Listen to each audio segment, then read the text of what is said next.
Hey guys, Jasper and Rambo and me are all here to read you the GollyWhopper Games Chapter 11 today. Alright, we're on page 118.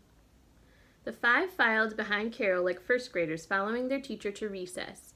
If they were a real team, they'd bunch together like every winning team Gil had ever been on.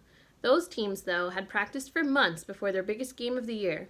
Together they learned who was strong and who to avoid in a crunch, who divided the team and who provided the glue. Watching Rocky swagger in front, Gil was oddly glad he was there.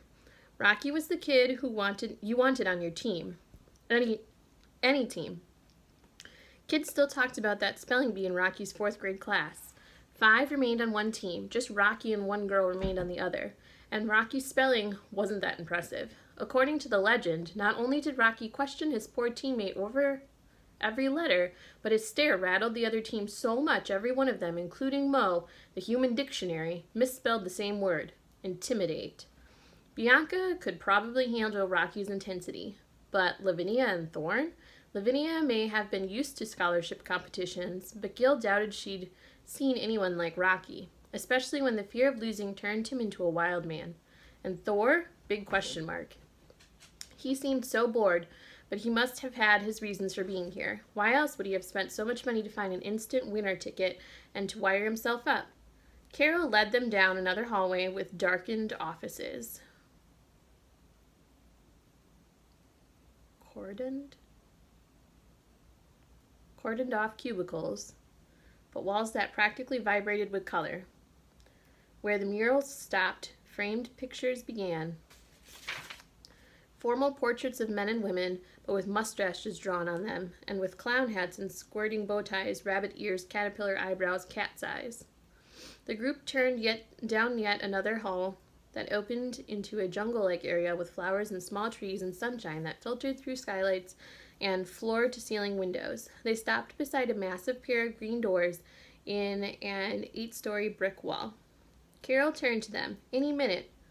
Correction. Right now. Here they are. The other team with my counterpart, Bill, there in the red shirt. Bill stopped his team at matching red doors about 5 yards away. Then he and Carol nodded to each other and ruffled their own heads of hair in a silent challenge.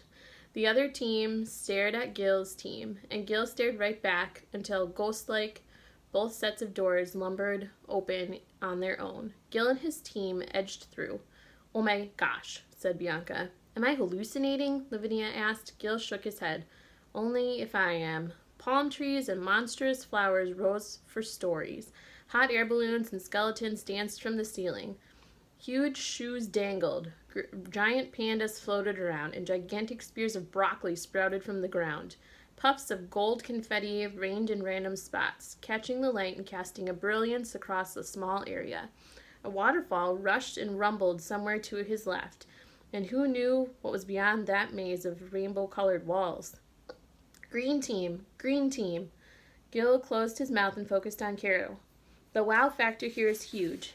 It still is for me after hundreds of times, but now I need you to look up to the spectator area. Wave to everyone. She waited for them to wave. Now forget they're there. See, Jason, the main camera guy to your left? Wave to Jason and his camera. Wave, wave. Good. Now forget him too. But here's something to remember. Carol pointed toward a plain door. Through there lies a short corridor leading directly to the conference room where we met. We took the long way around and allowed you to make a grand entrance. The conference room can be your second best friend. Use it as a home base if you find King Kong, the race car, and all the other random props too distracting. Now come this way. They stopped at a long plexiglass table with green twinkle lights encased along its edges. In the center, on top of the stack of 3 boxes, sat a green envelope with the big number 1 on it. Ta-da! Your first puzzle. When you hear the chimes, open the envelope and begin. I'll be lurking in the shadows if you need me. I'm rooting for you, but by the rules, I'm also your impartial referee and your harshest judge. Do me proud. Carol put on a set of headphones, spoke a few words into the attached microphone, then gave a thumbs up to someone in the viewing area. An unbroken line of faces peered from the perimeter of the room. It reminded Gil of feeding time at the zoo.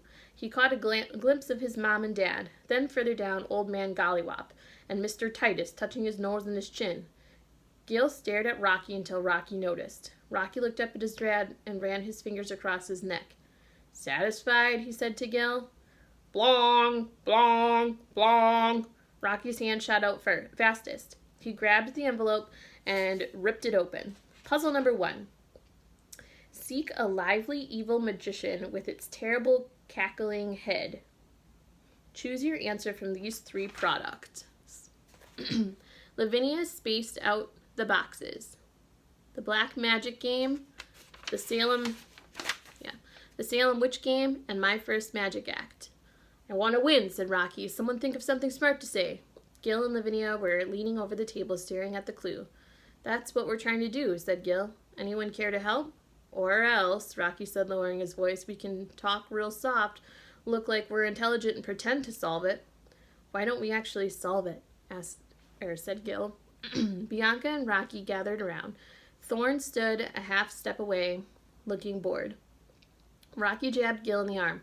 "Look," he said, pointing to Thorn. "The baby's sulking. He misses his ear thing." "Do not," Thorn said. He moved closer to the group.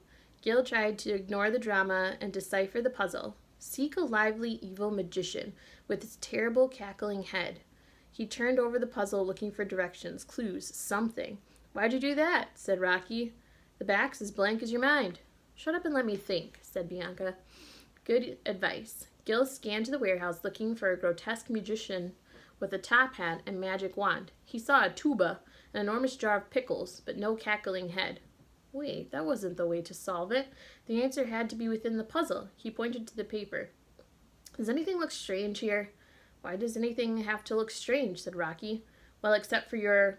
Never mind. The puzzle says we're looking for a magician, so that could be the Black Magic Game or My First Magic Act.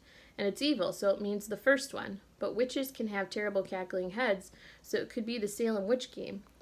"In other words," said Bianca, "you have no idea."